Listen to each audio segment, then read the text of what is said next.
come from a very different time to you. The world I live in. The state is all. We have leaders that are loved and unquestioned, even as our bellies ache with hunger, and we shiver through the night. The neighbors who speak their minds disappear and are never talked of again. The state doesn't need informers. It has pressure-sensitive pads all over the intra-cities that detect the tiniest vibrations of sound waves. Words. These are translated and run through complex algorithms by the Citadel mainframe. You could sit in an empty room and whisper that you hate the state, that you wish to be free, and within the hour, you'd hear heavy boots on the staircase and the red light of your locked auto door turn green, then slide open. I imagine that's how it played out for my husband, though they never gave me any answers and warned me to stop asking questions. There is no demagogue, no emperor, simply the anonymity of the state, whereby patriotism, loyalty, and fear of the other are the only tools needed to yield ruthless control. The year I come from, 2018.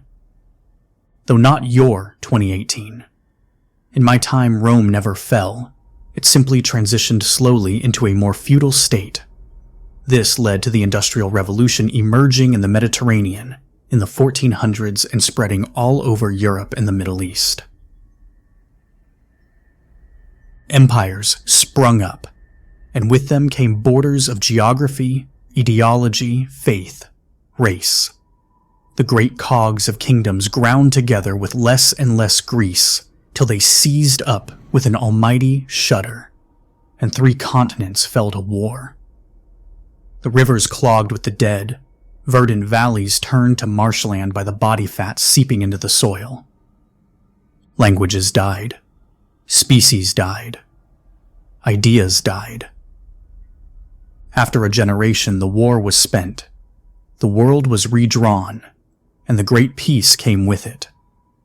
The central collective of the richest and most powerful nations ceased warring with each other and softened the worst excesses of their colonial appetites. A grand project was envisioned, of shared values and trust and trade. The end of empires, and instead the grand world village. And it lasted centuries. Centuries of prosperity, culture, discovery, and a peace. There were skirmishes, of course, but these were small in scale, contained to the smaller outer states, easily dismissed as sectarian squabbles. But the village was built on sand. The prosperity was traded against dwindling natural resources, and the cheap labor of the outer states ever promised their equal share, but never delivered. The wealth rose to the top like a layer of fat, and the continuing disparity exposed the ancient fault lines of ethnic hatred. The vaunted values were just veneer, and behind them, the cracks were deepening. Then came not a war, but a collapse. At its worst, the only ready source of meat was human. It seemed we'd entered our twilight phase, that the pillars would tumble and disappear below the soil. But we did not. The pillars were held fast, the foundation dug up and relayed, by the Iron Order. Despair is the fuel of totalitarianism, and the Iron Order was amply fed. What did they ask of us? Simply our freedoms, all of them. So, as a little girl, I grew up amongst vast gray concrete monoliths, all emblazoned with their sigil. I was singled out after my first mandatory IQ test, displaying an almost instinctual understanding of statistical analysis, and fast-tracked to a high-ranking administrator position.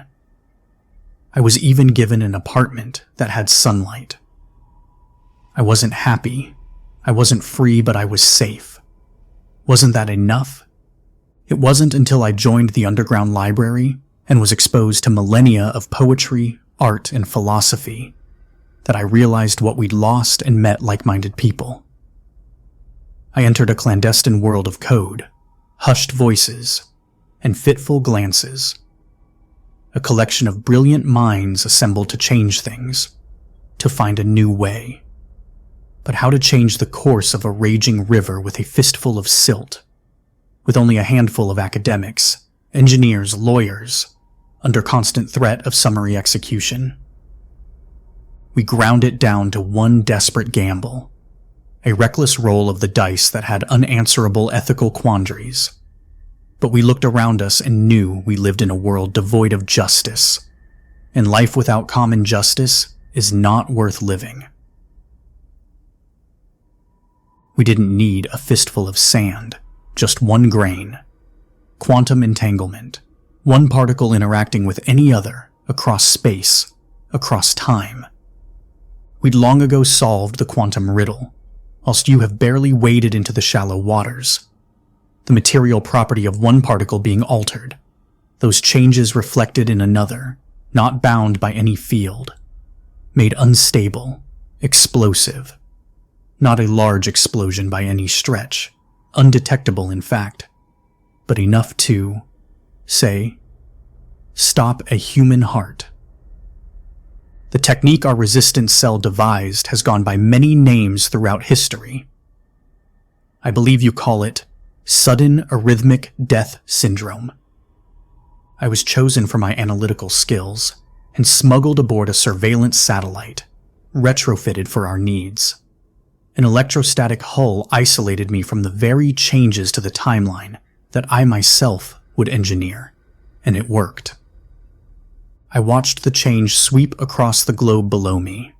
I saw cities vanish and new ones arise, forests burst to life, coastlines weaving anew. I saw the Iron Order blink out of existence and be replaced by something just the same. It took me months of scrubbing through the many communication channels, entertainment networks, and databases, but it was undeniable. A new totalitarian state, yet the same mechanisms.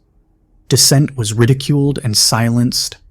Prosperity was vaunted whilst children starved. Myths of bygone eras trumped policies and the words of learned academics. So I tried again. Another cycle. Broadened my targets. Again I watched the world washed anew. And again I trawled through the media and databases. Again the same story. The same river with different curves but leading to the same sea. I've been in orbit for more than a year. I've performed 14 cycles, and now I've come to you. I've watched your television, your YouTube, your Twitch, read your library databases, read your subreddits, read your texts. You're further behind than the 2018 I come from. You're not yet at the bleak dawn my mother's generation saw, but you're close. I'm not a soothsayer, but I've seen this story play out many times. So what choice do I have? I'm preparing for another cycle soon, but don't worry, you won't feel a thing. You'll go to bed tonight, and some of you will wake into completely different lives, with no memory of the old one. Some of you, I'm afraid, will never wake up. Perhaps someone else will get out of your bed, their picture on the wall, kiss your wife goodbye as they leave for work. Or perhaps your home will now instead be a vast factory, or a shopping mall, or aging rubble from a forgotten war. Who can know? Or perhaps you'll be one of the ones going about your day, feel a momentarily extra beat to your heart, and then be dead before you even see the ground rise up to meet you. If so, then take some comfort that you were destined to be someone of great historical importance. I will watch and I will listen. I know the telltale words of the murder of human freedoms, and if I am not satisfied, a new cycle will begin. New targets will be chosen. Maybe you ask, how I alone can judge. I am an analyst. I know numbers. I know how many starve and live without, and I know how many need to starve and how many need to do without. You are the 16th timeline I've birthed, and you are the most prone to the venal, the greed, the gleeful hate of the other. you shall be reshaped. Though this cannot last, already my cabin is drawing cold. The air gets ever thinner. I must persist. I must try. I've made a promise to myself, to us all. I will cycle again and again. I will try the impossible, to route a river to a different sea.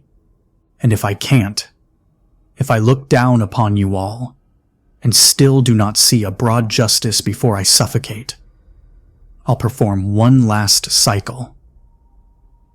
I will set my apparatus to Africa 150,000 years ago.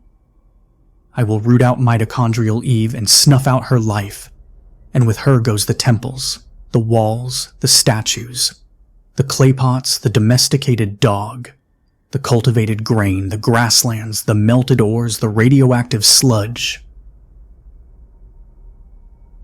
The world will return to the wild.